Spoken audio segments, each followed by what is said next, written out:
विधानसभा चुनाव में बीजेपी ने भारी बहुमत से सत्ता में वापसी की है। इस जीत से उत्साहित बीजेपी लोकसभा चुनाव में क्लीन स्वीप का टारगेट लेकर चल रही है। लोकसभा चुनाव से पहले बीजेपी का कुनबा भी तेजी से बढ़ रहा है। करीब 400 से ज्यादा नेता और कार्यकर्ताओं ने बीजेपी का दामन थामा। बीजेपी में शामिल होने वाले नेताओं और कार्यकर्ताओं में उस आम आदमी पार्टी के नेता भी शामिल हैं, जो छत्तीसगढ़ में तीसरी पार्टी बनकर उभरने का दम भर रही थी। इसके अलावा अखंड लोकतांत्रिक पार्टी, शिवसेना और पूर्व सैनिकों ने भी बीजेपी का दामन थामा। यही नहीं, विधानसभा चुनाव से पहले भी दूसरी पार्टियों के करीब 20,000 पदाधिकारी और कार्यकर्ता भाजपा में शामिल हो चुके हैं। अपना कुनबा बढ़ने से बीजेपी उत्साहित है। भारतीय जनता पार्टी का वायुमंडल देख करके और जो हम देश के लिए काम कर रहे हैं, आदरणीय मोदी जी की योजनाओं से प्रभावित होकर के, लोक कल्याण की योजनाओं से प्रभावित होकर के, समाज जीवन का प्रत्येक वर्ग लगातार ज्वाइनिंग हो रही है और आने वाले दिनों में और ज्वाइनिंग आपके सामने दिखेगी। जब हमने कहा सबका साथ, सबका विकास, सबका सहयोग, उसी के नाते हम चाहते हैं कि समाज जीवन का प्रत्येक वर्ग पार्टी में काम में लगे। यही मेरी पेपर आउट नहीं किया जाता, लेकिन आप रिजल्ट आवे जब तक इंतजार करिए। 11 की 11 सीटें जीते, कभी भी पेपर आउट नहीं होता। वहीं बीजेपी के बढ़ते कुनबे पर कांग्रेस तंज कस रही है। कांग्रेस बीजेपी को उधारी के नेताओं पर चलने वाली पार्टी बता रही है। कांग्रेस का कहना है कि बीजेपी को अपने नेताओं की काबिलियत पर भरोसा नहीं है, इसलिए दूसरी पार्टी में ताक झांक कर रही है।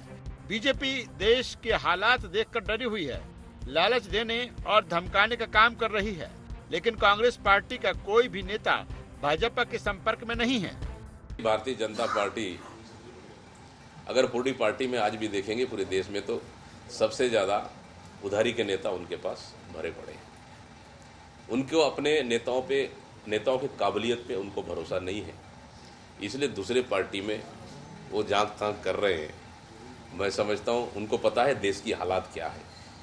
देश की हालात को देखते हुए भारतीय जनता पार्टी पूरी तरह से डरी है। छत्तीसगढ़ में बीजेपी और कांग्रेस दोनों ही दल लोकसभा चुनाव की तैयारियों में जुटे हैं। बीजेपी के बढ़ते कुनबे को इसी से जोड़कर देखा जा रहा है। चर्चा तो ये भी है कि विधानसभा में टिकट कटने से नाराज कांग्रेस के पूर्व विधायक भी भाजपा के संपर्क में हैं। यही नहीं, आने वाले दिनों में कांग्रेस सहित बसपा और जेसीसीजे के कुछ नेता भी बीजेपी में शामिल हो सकते हैं। अब देखना होगा कि भाजपा में शामिल होने वाले इन नेताओं से बीजेपी को लोकसभा चुनाव में कितना फायदा मिलता है। रायपुर से IND24 के लिए ब्यूरो चीफ निधि प्रसाद की रिपोर्ट।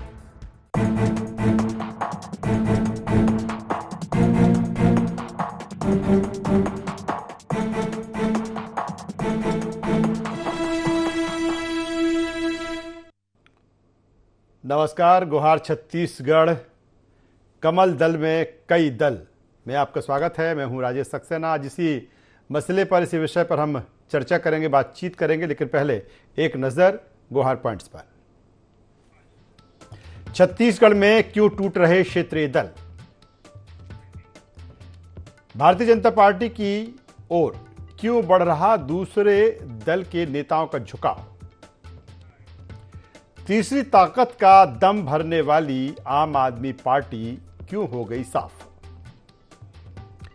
भारतीय जनता पार्टी को उधार पार्टी कहने के कांग्रेस के आरोप में है कितना दम? तो ये हम गुहार पॉइंट्स हैं जिसके इर्द गिर्द आज की हमारी ये चर्चा होगी। और छत्तीसगढ़ में पहले जिस तरह से 2023 विधानसभा चुनाव में भारतीय जनता पार्टी ने जीत का परचम लहराते हुए छत्तीसगढ़ में अपनी सरकार बनाई, अब पार्टी लोकसभा तैयारी की ओर आगे बढ़ रही है। तमाम बैठकें, तमाम रणनीति दिल्ली से लेकर छत्तीसगढ़ तक तैयार की जा रही है। इसी बीच कई क्षेत्रीय दल के नेता भारतीय जनता पार्टी में शामिल हुए, भारतीय जनता पार्टी की सदस्यता ली, और जिस तरह से पार्टी की तरफ से कहा जा रहा है कि जो वेव है वो बीजेपी की तरफ से है, वो वायुमंडल है वो बीजेपी की तरफ से है, और यही कारण है कि तमाम सारे जो नेता हैं वो बीजेपी ज्वाइन कर रहे हैं। ये भी कहा जा रहा है कि मोदी जी की योजनाओं से प्रभावित होकर, भाजपा संगठन के क्रियाकलापों को देखकर जो क्षेत्रीय दल है वो आकर्षित हो रहे हैं। दूसरी तरफ कांग्रेस इस पर तंज कस रही है, सवाल उठा रही है, और इसी सबके बीच जो सियासत है, जो राजनीति है, वो भी गरमाई हुई है। आज इसी पर हम चर्चा करेंगे, बातचीत करेंगे। चर्चा शुरू करें उससे पहले अपने मेहमानों से आपका परिचय करा देता हूं, फिर इस चर्चा को हम आगे बढ़ाएंगे। 3 मेहमान इस चर्चा में हमारे साथ में जुड़ रहे हैं। हमारे साथ में हैं सुनील चौधरी जी, प्रदेश प्रवक्ता, भारतीय जनता पार्टी छत्तीसगढ़। स्वागत है सुनील जी आपका। हमारे साथ में नितिन भंसाली जी, प्रदेश प्रवक्ता कांग्रेस छत्तीसगढ़। नितिन जी आपका स्वागत है। और वरिष्ठ पत्रकार, राजनीतिक विश्लेषक लखन चौधरी साहब हमारे साथ में। लखन जी, मैं आपका भी स्वागत करता हूं। मैं सीधे सुनील चौधरी जी आपके पास में आता हूं।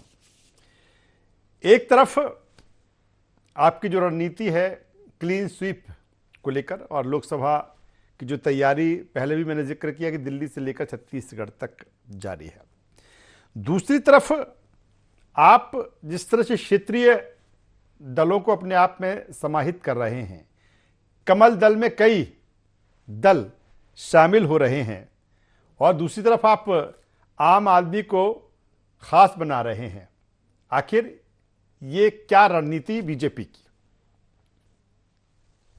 राम राम, जय जोहार, जय छत्तीसगढ़। सबसे पहले भगवान श्री राम लला की प्राण प्रतिष्ठा हुई है। सभी देशवासियों को, सनातनी समाज को मैं बहुत बहुत बधाई देता हूं जी।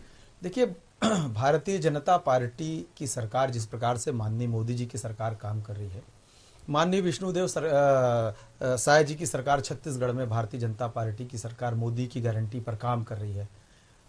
प्रभाव जो है वो लोगों पर पड़ रहा है, न केवल जनता पर प्रभाव पड़ रहा है, लेकिन राजनेताओं पर भी वो प्रभाव पड़ रहा है। कहीं ना कहीं जो नेतृत्व करता है, जो जनप्रतिनिधि हैं, उनको लगता है कि आज इस देश के अंदर में, इस देश को यदि कोई आगे बढ़ा सकती है कोई पार्टी है तो भारतीय जनता पार्टी है। और भारतीय जनता पार्टी की रीति, नीति, सिद्धांत और उनके क्रियाकलापों से प्रभावित होकर के आज आप देखेंगे आम आदमी पार्टी के बहुत से पदाधिकारी, कार्यकर्ता है, पूर्व सैनिक आ गए, और शिवसेना के कुछ लोग आए, पंच सरपंच भी कुछ आए। इस प्रकार से एक अखंड लोकतांत्रिक पार्टी का विलय भारतीय जनता पार्टी में हुआ। हमारे इस अवसर पर हमारे नेतृत्व ने, हमारे ओपी, लेकिन सुनील जी, बड़ा सवाल ये आता है, आप ठीक है, हमने देखा कि विधानसभा चुनाव के समय भी और अब उसके बाद भी तमाम जो क्षेत्रीय दल हैं वो आप में शामिल हो रहे हैं, आपकी पार्टी में आ रहे हैं। लेकिन अगर हम बीजेपी की जब बात करते हैं, उसकी कैडर की बात करते, कहा जाता है कैडर बेस्ड पार्टी है, और कहीं ना कहीं रीति नीति जो विचारधारा है, और जो अन्य दल से आते कहीं ना कहीं वो उसको उस हिसाब से अडॉप्ट नहीं कर पाते। आपको नहीं लगता कि इनको एक एडजस्ट करना एक बड़ी चुनौती भारतीय जनता पार्टी के सामने होगी? ठीक है, अभी तो आपकी सरकार आई है, जाहिर सी बात है कि तमाम आकर्षण इन छोटे दलों को होता है, और इसी हिसाब से ये आपकी तरफ आकर्षित हुए हो। देखिए, बहुत सारे लोग भारतीय जनता पार्टी की सरकार जब नहीं थी, जब हम चुनाव में थे विधानसभा के, उस समय भी बहुत सारे लोगों ने भारतीय जनता पार्टी का दामन थामा था। उसमें कई आईएएस थे, और भी विभिन्न समाज वर्गों के लोग थे, विभिन्न क्षेत्रों के लोग थे, विभिन्न पार्टियों के लोग थे। बहुजन समाज पार्टी जैसी पार्टी के लोग भी भारतीय जनता पार्टी में प्रवेश किए। और अभी भी जो लोग आ रहे हैं, वो विचारधारा जो उनकी जो रही होगी, स्वाभाविक रूप से वो भाजपा से प्रभावित होकर के आ रहे हैं, तो भारतीय जनता पार्टी की विचारधारा को स्वीकार कर रहे हैं, और पिछली जो विचारधारा है उसका कहीं ना कहीं त्याग कर रहे हैं, यही मान करके भाजपा में आ रहे हैं। और जो भी आता जाता होगा यही सोच करके आता। आज मोदी जी की जो गारंटियां चल रही है, आज जो भारतीय जनता पार्टी कहती है कि इस राष्ट्र को परम वैभव के शिखर पर लेकर के जाना है, इस राष्ट्र को जो है विश्व गुरु बनाना है, तो उससे प्रभावित होकर के आ रही है। भारतीय जनता पार्टी का कार्यकर्ता जिस तरीके से लड़ाई लड़ता है, जिस जीवटता से काम करता है, जिस तरह वो 24 घंटे 7 दिन लगा रहता है, जनता की सेवा में लगा रहता है, तो उससे प्रभावित होकर के आ रहे हैं। चलिए, प्रभावित होकर मोदी जी की गारंटी को लेकर जो छोटे दल हैं वो आकर्षित हो रहे हैं, और इस आकर्षण का इशारा जिस तरह से आपके नेता कह रहे थे कि अभी जो आकर्षण है वो बरकरार रहेगा। अन्य दल, हालांकि उन्होंने ये भी कहा कि पेपर आउट अभी नहीं कर रहे हैं, लेकिन तमाम सारी चीजें। सीधे नितिन भंसाली जी के पास में आता हूं। नितिन जी, वो कह रहे हैं कि ये तो मोदी जी की गारंटी है और इस गारंटी से सब खिंचे चले आ रहे हो। आप कह रहे हैं कि ये तो उधार की पार्टी, आप कह रहे हैं। देखिए, आपने शीर्षक अच्छा रखा है, कमल में कई दल, तो ये इतने दल हो जाएंगे कि दलदल हो जाएगा, ये मैं आपको बता दूं। दूसरी बात ये रही कि मोदी की गारंटियों पे लोग जुड़ रहे हैं, तो मुझे बताइए इन 5 वर्षों में मोदी की कौन सी गारंटी पूरी हुई? कोई मुद्दा नहीं बचा। एंड चुनाव के वक्त जो राम मंदिर का जीर्णोद्धार किया, उद्घाटन किया, वही एक बात बची इनके पास कि हमने प्रभु श्री राम का मंदिर बना दिया, जबकि प्रभु श्री राम के मंदिर बनाने के इतिहास को यदि हम देखेंगे तो उसमें कितने लोगों की कुर्बानियां थी और किस किस ने इस पे क्या क्या मेहनत की, ये सारी चीजों को उस समय दबा दिया गया। सिर्फ मोदी और सिर्फ मोदी। आप देखिए, बहुत बड़ी बड़ी गारंटियां थी। 100 दिन में महंगाई कम करने की बात थी, काला धन लाने की बात थी, और आपके क्या अच्छे दिन की बात थी। बहुत सारी चीजें थी जिसका वादा करके बेरोजगारी 2 करोड़ लोगों को प्रतिवर्ष रोजगार देने की बात थी, 15 लाख रुपए खाते में देने की बात थी। गारंटियां किसकी थी? भाजपा की, मोदी की गारंटी थी। वो गारंटियां पूरी हुई नहीं। मैं छत्तीसगढ़ के परिप्रेक्ष्य में भी यदि बात करूं तो छत्तीसगढ़ में भी जिन गारंटियों का नाम लेकर मोदी की गारंटी को बताकर जनता को भ्रमित करके जो वोट लिए गए, उसमें महतारी बंधन योजना की एक भी बहन मुझे बता दे कि उसके खाते में अभी तक के 12,000 रुपए आए हैं या नहीं आए? नहीं आए। एक भी किसान भाई मुझे ये बता दे कि उसे 3100 रुपए धान का मूल्य, समर्थन मूल्य मिला है? नहीं मिला है। तो ये गारंटियां जो हैं, ये गारंटियां पब्लिक, जनता जो है भली भांति समझ चुकी है, और अब जनता अपना फैसला देगी। ये चुनाव जो होगा मुद्दों पर होगा, और इन मुद्दों में निश्चित तौर पर दम है, और हम जो है एक अच्छी ताकत के साथ, एनर्जी के साथ जो है हम चुनावी तैयारी कर रहे हैं। और निश्चित तौर पर जो है छत्तीसगढ़ में अप्रत्याशित नतीजे थे कांग्रेस की सरकार नहीं बनने के, इसी प्रकार के अप्रत्याशित नतीजे होंगे कि छत्तीसगढ़ के लोकसभा चुनाव में कांग्रेस पुनः रिचार्ज होकर एक बेहतर परफॉर्मेंस करेगी और 11 सीटों में कम से कम 6 से 7 सीटें जीतेगी। चलिए, मैं लखन चौधरी साहब के पास में आ जाता हूं। लखन चौधरी साहब, क्या कहेंगे इस आकर्षण को? क्योंकि कह रहे हैं सुनील जी, एक आकर्षण है बीजेपी की ओर इन क्षेत्रीय दलों का, इन छोटे दलों का। दोनों में समझना चाहूंगा कि जिस तरह से ये दल कमल दल में शामिल हुए हैं, और दूसरी तरफ अगर हम भारतीय जनता पार्टी की बात करें, हालांकि जब हम 2018 पर नजर डालते हैं, जो मुकाबला हुआ था कांग्रेस और बीजेपी में, तो बीजेपी काफी पीछे थी। लेकिन इस चुनाव में जिस तरह से बीजेपी ने गेन किया है और कांग्रेस उतनी पीछे नहीं है 2018 के मुकाबले, तो क्या भारतीय जनता पार्टी की जो स्ट्रेटजी है क्लीन स्वीप की, उसी का ये भी एक पार्ट माने सर?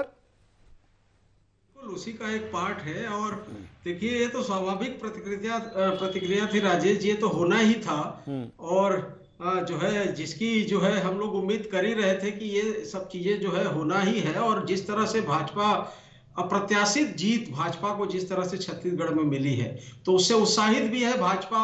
और भाजपा के पार्टी में जाने वाले जो आपके कार्यकर्ता हैं या अन्य और जो छोटे छोटे जो 2-3 और दल हैं, जिसमें जो है एक बड़ा नाम ये आ रहा है कि जो है अमित जोगी भी अब भाजपा ज्वाइन करने वाले हैं। पिछले दिनों वो जब अमित शाह से मिल के आए थे, तभी से ये कयास लग रहा था, और ये खबर भी चली थी कि कोरबा से उन्हें लोकसभा का जो है टिकट भी मिलने वाला है भाजपा की तरफ से जो है। तो देखिए, कुल मिलाकर ये है कि ये एक स्वाभाविक प्रतिक्रिया है। और देखिए कि आज जो राजनीति है, सियासत है, वो व्यवसाय बन चुकी है। लोगों को लग रहा है कि अब कांग्रेस में भविष्य नहीं है, 5 साल जो है अब हमको भविष्य बचा कर रखना है, तो भाजपा में जाना ही पड़ेगा। क्योंकि जो बची खुची उनकी जो सियासत है वो तभी बची रहेगी जब कुछ जो है पद मिल जाएगा या कुछ कमा लेंगे। तो इसलिए भाजपा की ओर भी जा रहे हैं। देखिए, आकर्षण फाकर्षण कुछ नहीं है। मोदी जी की गारंटी जो है जनता के प्रति है, नेताओं के प्रति नहीं है मोदी जी की गारंटी। तो ये जो कहा जा रहा है कि अभी कांग्रेस के भी बहुत सारे लोग भाजपा में ज्वाइन करने वाले हैं, तो ये भी एक सही है कि बहुत सारे लोग जो है कांग्रेस के भी भाजपा में जाएंगे। और देखिए, आप पार्टी जो है, ये तो पहले से आप पार्टी हो या अमित जोगी की जो पार्टी हो, ये तो पहले से भाजपा की बी टीम के रूप में काम कर रही थी। भाई, पिछले चुनाव में जो है बहुत सारे ऐसे सीटों पर कांग्रेस जो हारी है बहुत कम अंतर से, जहां पर आप पार्टी और अमित जोगी की पार्टी जहां पर खड़ी थी, और जो है इन्होंने जहां पर पूरी ताकत लगाई थी। तो अब पहले आप पार्टी और अमित जोगी की पार्टी भाजपा की बी टीम के रूप में काम कर रही थी, अब उसमें मर्जर हो गया उनका। तो ये कोई नई बात नहीं है, स्वाभाविक बात है और ये होना ही था। चलिए सुनील चौधरी साहब, आप कह रहे हैं अब 2024 लोकसभा क्लीन स्वीप, 11 से 11 हमें जीतना है, लेकिन ये भी एक प्लान क्लीन, जो छोटे दल हैं सब लाओ, सारे समाहित कर लो, एक भी नहीं बचने दो, ये भी एक भारतीय जनता पार्टी का एजेंडा। जी देखिए, ऐसा कोई एजेंडा भारतीय जनता पार्टी का नहीं है कि हम सारे दलों को समाहित कर लें। लोकतांत्रिक व्यवस्था है, लोकतांत्रिक व्यवस्था के अंदर में जो भी पार्टी या दल चुनाव लड़ते हैं या इंडिपेंडेंट भी जो स्वतंत्र रूप से भी चुनाव लड़ते हैं, भारतीय जनता पार्टी ने कभी किसी को रोका टोका नहीं।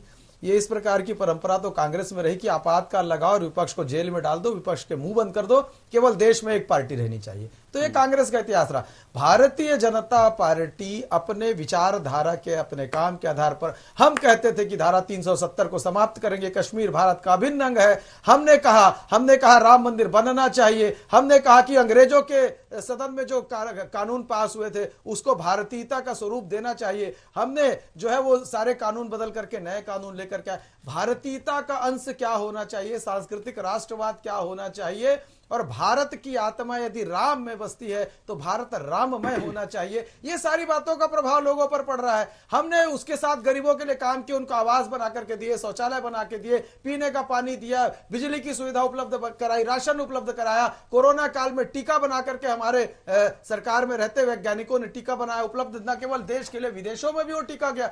तो सब कुछ जो है वो भारतीय जनता पार्टी की सरकार कर रही है। आप देखेंगे सड़कों का निर्माण हो रहा है, रेलवे में आप देखेंगे लगातार जो है आगे हम आयाम गढ़ते जा रहे हैं, फ्लाइट जो हमारी बढ़ती जा रही है, और विश्व में हम अर्थव्यवस्था भी हमारी बढ़ती जा रही है। हम 5वीं अर्थव्यवस्था बन गए। अब कहीं भी देखेंगे आप, दो देशों में कहीं पर लड़ाई होती है तो अमेरिका का राष्ट्रपति कहता है कि भारत के प्रधानमंत्री मोदी ही इसको ठीक कर सकते हैं, मध्यस्थता कर सकते हैं। हमने भारत को विश्व शिखर पर पहुंचाने के लिए जो काम हम कर सकते थे वो पूरे मनोभाव से, मनोयोग से भारतीय जनता पार्टी के लोग भी कर रहे हैं, भारतीय जनता पार्टी की सरकार भी कर रही है, और इस देश के साथ जो जुड़ करके चलना चाहता है। लेकिन वो कह रहे हैं कि भाजपा को अपने नेताओं की काबिलियत पर भरोसा नहीं है। देखिए, जो लोग ऐसा कर रहे हैं, जो कह रहे हैं, वो तो खुद ही विदेशी अधिकारी की बनाई पार्टी के लोग हैं। वो तो खुद ही विदेशी नेतृत्व को स्वीकार करने वाले लोग हैं। उनके पास कहां नेता नीति, कुछ नहीं बचा।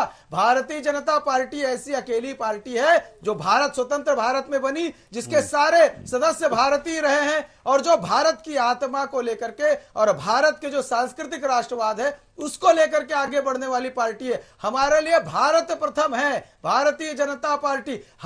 हम तो ये कहते आए हैं लगातार कि भारत के जनमानस में जो भाव बसते हैं उसको लेकर के आगे बढ़ना, भारत में जिस प्रकार से जो अव्यवस्थाएं जो 70 साल में रही है उसको ठीक करने का काम करना। नितिन, ये कुछ भी कहते रहे, भारतीय जनता पार्टी के नेतृत्व में राष्ट्र जो है परम वैभव तक पहुंच रहा है। आप कह रहे हैं कि हम 11 में से 6 सीटें जीतेंगे, लेकिन नितिन भंसाली जी नहीं मिलेंगे इनको। नहीं लगता आपको कि अब कांग्रेस की चुनौतियां बढ़ गई हैं?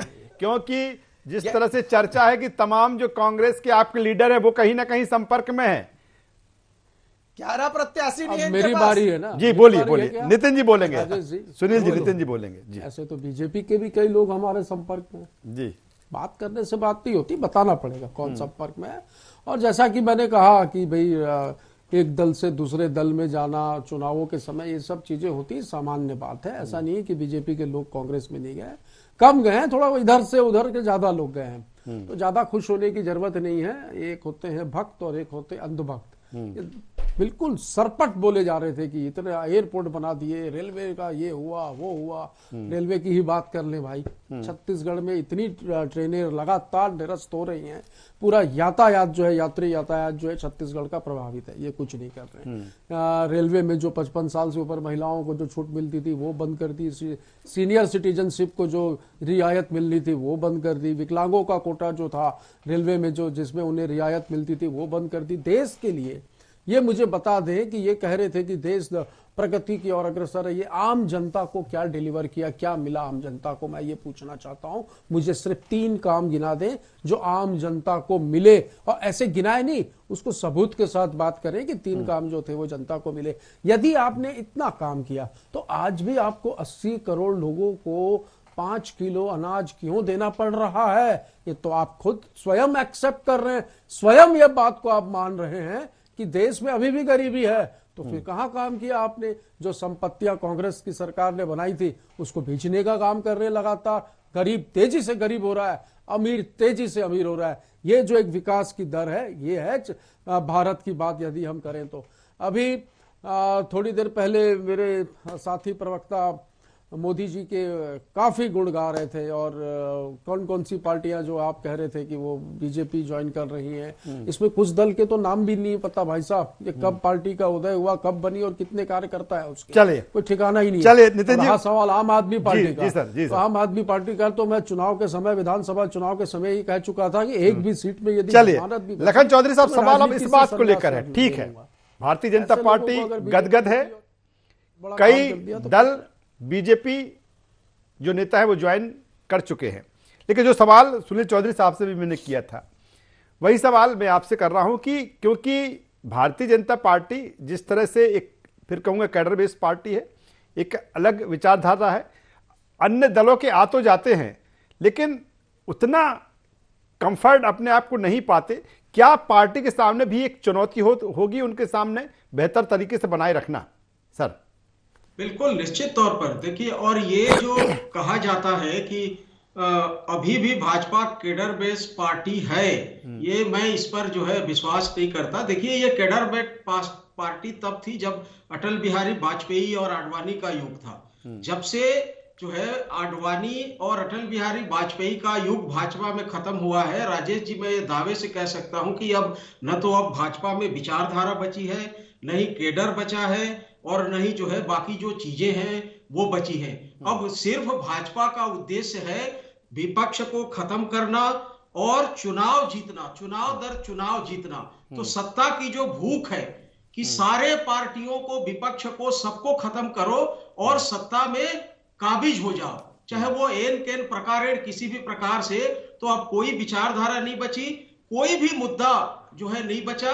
विपक्ष को खत्म करके सत्ता में आना, ये जो है भाजपा का अभी सगल बन गया है और इसी दिशा में आगे बढ़ रही है। और इसमें कोई आश्चर्य की बात नहीं होगी कि छत्तीसगढ़ में निश्चित तौर पर जो क्लीन स्वीप की आप बात करते हैं कि पूरे के पूरे 11 सीट पर भाजपा लोकसभा में जीत जाए, क्योंकि कांग्रेस को जिस तरह से काम करना चाहिए, संगठन को जिस तरह से मजबूत करना चाहिए और अपने नेताओं को जिस तरह से जोड़कर रखना चाहिए, उसमें भी कांग्रेस असफल है। तो कांग्रेस जो है कुछ चुनिंदा विचारधाराओं के साथ आगे बढ़ रही है, लेकिन वो भी कहीं ना कहीं संगठन को उपेक्षा कर रही है, संगठन बिखरता जा रहा है, कहीं कोई एकजुटता नहीं है। सबको लग रहा है कि अब कांग्रेस में रहकर भविष्य नहीं है, इसलिए सब जो नेता हैं वो रास्ता देख रहे हैं और जहां भी कोई अच्छा अवसर मिल रहा है, मौका मिल रहा है, ऑफर मिल रहा है, तो वो सीधा जो है दूसरे दलों में जा रहे हैं और जाएंगे। तो मुझे लगता है कि आने वाले लोकसभा चुनाव के बाद कांग्रेस की स्थिति और खराब होने वाली है। बिल्कुल बेहतर एनालिसिस विश्लेषण है लखन चौधरी साहब आपका, क्योंकि जिस तरह की जो परिस्थितियां हैं, और चूंकि अब जब लोकसभा चुनाव है तो दोनों दल पूरा दमखम लगा रहे हैं, लेकिन जिस तरह से कमल दल में कई दल शामिल हुए हैं, निश्चित तौर पर भारतीय जनता पार्टी इनका फायदा जो लोकसभा चुनाव है उनमें लेना चाहेगी। और जो क्लीन स्वीप की बात पार्टी कर रही है, और दूसरी तरफ कांग्रेस के भी दावे हैं कि नहीं हम भी बेहतर करेंगे, लेकिन कुल मिलाकर अभी मुकाबला देखें तो कहीं ना कहीं भारतीय जनता पार्टी आगे नजर आ रही है। देखना होगा चुनाव आते आते किस तरह की स्थितियां, परिस्थितियां छत्तीसगढ़ की सियासत और राजनीति में बनती है। तीनों मेहमानों का धन्यवाद करूंगा, शुक्रिया करूंगा। तो जिस तरह से छत्तीसगढ़ में जिस तरह से जो बदलाव की बयार रही और भारतीय जनता पार्टी की वहां पर सरकार बनी, और अब लोकसभा की जो लड़ाई है, जो जंग है, और इस जंग में भारतीय जनता पार्टी अपनी रणनीति में आगे नजर आ रही है, क्योंकि जो कई छोटे छोटे दल हैं वो भारतीय जनता पार्टी में समाहित हो रहे हैं। जाहिर सी बात है कि भारतीय जनता पार्टी ने जो क्लीन स्वीप का जो दावा किया है, जो वादा किया है, उसी दिशा में वो अपनी रणनीति को और मजबूत करती हुई नजर आ रही है। गुहार छत्तीसगढ़ में बस इतना ही। ID24 पर खबरों का सिलसिला लगातार जारी है, बने रहिए हमारे साथ। नमस्कार।